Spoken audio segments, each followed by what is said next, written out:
Hello all and welcome to week 8 of Introduction to American Studies. I have a few general updates and then we'll go into this week's reading on the welfare rights movement. So in week 5, on the Sonia Songha Lee chapter about African American Puerto Rican coalitions in the civil rights movement, I saw a common error throughout many of your reflections, so I just wanted to address that. So many of you talked about how immigrants and people of color have been maladjusted to U.S. society. And the point that Lee was making is that this is a racist idea that activists were fighting against in the 1960s. So scholars and politicians used this idea of people being maladjusted to argue that the struggles faced by immigrants and people of color were because something was wrong with them and their culture, and that in order to become good Americans, that they had to adjust to dominant society. So that was the idea of maladjustment. And Lee shows how activists in the 1960s rejected this idea and reappropriated the term to argue that the problem was not with them and their culture. The problem was with the racism of dominant society, and that therefore it was a good thing to be maladjusted to a racist society. So I can see how this can be a bit confusing, but I just wanted to make sure that you don't use the term maladjusted without understanding its racist connotations. Now your responses regarding intersectionality have been really strong so far. The only issue that's come up several times is that I want you to be very clear about what aspects of identity or experience you're talking about. So this just means that I want you to say, somewhere in your reflection, something very clear, like, this author analyzes race, gender, sexuality, and citizenship, or whatever the case may be. And then you can go into further explanation about how they do so, but just say, right, or even list what the categories are, so that it's just very clear what you're talking about. Alright, so this week's reading is about the welfare rights movement in the late 1960s. And I chose this reading because it reminded me so much of debates that have been going on right now about what sort of economic support the government should supply to people who are unemployed due to the COVID-19 pandemic. And even before the pandemic, you had Andrew Yang, who was a Democratic candidate for president, and he ran on the idea of the universal basic income, which is the idea that every citizen of the United States should get a basic annual income from the government regardless of the work that they do or do not do. And that this ensures that they do not fall into abject poverty, right? That they're not hungry and homeless. It doesn't make them rich, but it prevents them from becoming poor. And Yang pushed this idea because he believes that the automation of work through robotics and artificial intelligence is going to dramatically decrease the amount of jobs available in the future. And Yang, of course, did not do particularly well in the Democratic primary, but once the pandemic hit, suddenly this idea of a guaranteed annual income has become much more popular because suddenly so many more people are out of work. And so a few policies thus far have sort of addressed this.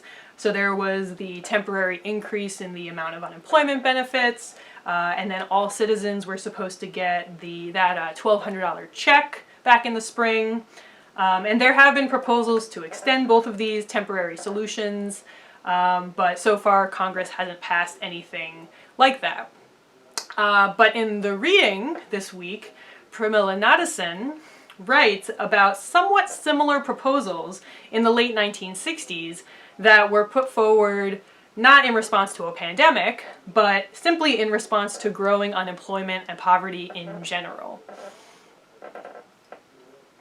So just to get us kind of situated in time, right, so we're in the late 1960s, and while the civil rights movement has achieved some important legislative victories, like the Voting Rights Act, the material conditions of many, if not most, Black Americans had not substantively improved.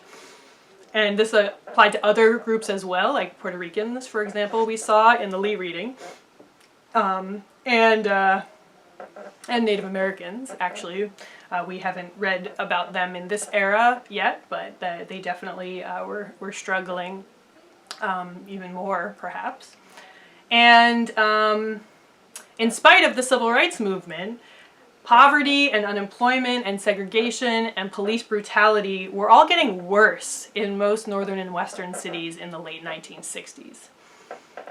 And so in the midst of this, right, kind of growing crisis of poverty, particularly in cities, single mothers who received welfare, and most women who received welfare were white women, but most of the women who became activists around welfare were women of color. And so women of color, generally single mothers who were on welfare, banded together in this moment to form an organization called the National Welfare Rights Organization, or the NWRO. So this is pretty much the organization that Nadasen is writing about in this chapter and in her whole book and in her career more broadly. Now, welfare is a pretty broad term that's been used to describe a number of policies. So in the 1960s, welfare was officially called Aid for Families with Dependent Children, or AFDC.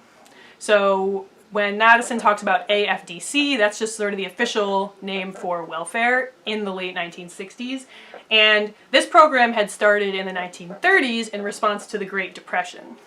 And AFDC focused on providing single mothers with a very minimal amount of monthly financial support. But by the late 1960s, it was clear to pretty much everyone, Democrats and Republicans, that poverty was getting worse and social unrest was growing due to both racism and poverty and the intersections of racism and poverty.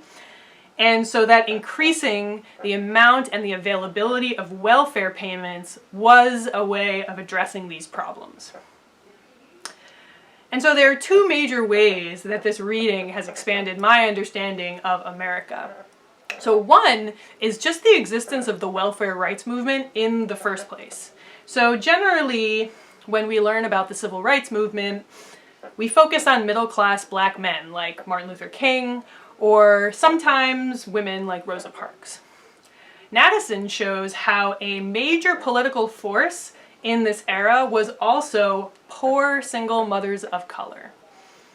Secondly, she shows how for a brief moment in the late 1960s and early 1970s, politicians across the ideological spectrum, conservatives, liberals, radicals, agreed that the federal government should invest large amounts of money to address growing poverty, and that poor people should be a part of creating these policy solutions.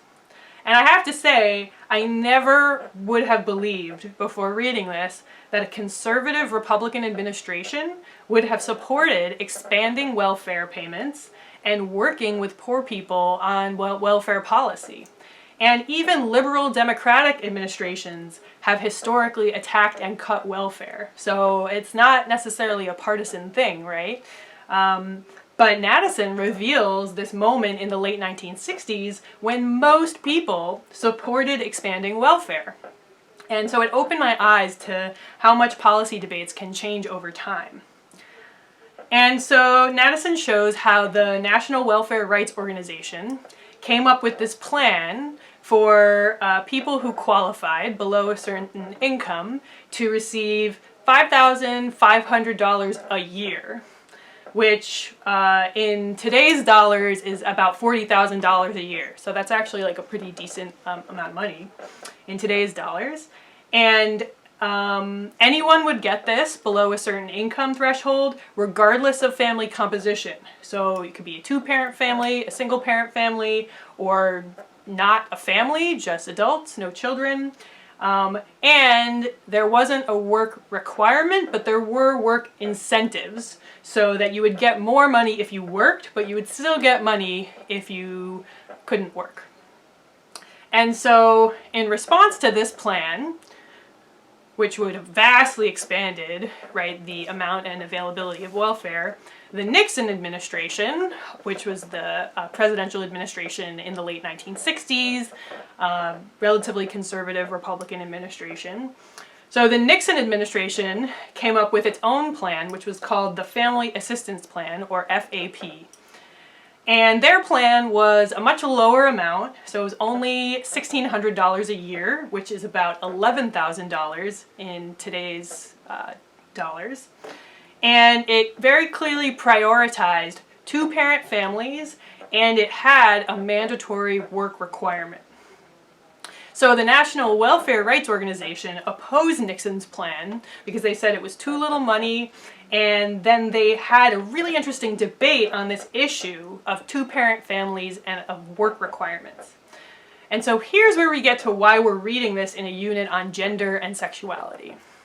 The National Welfare Rights Organization was primarily made up of single mothers who received welfare, right? These were the members of this organization. These were the people who had built this organization.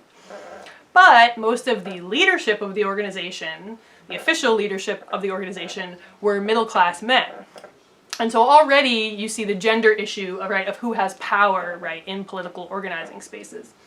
And even though these men and women were working together across gender and across class to increase welfare support, they often had different views about who and what welfare was for. So women NWRO organizers generally believed that a guaranteed annual income was especially important for women's economic independence.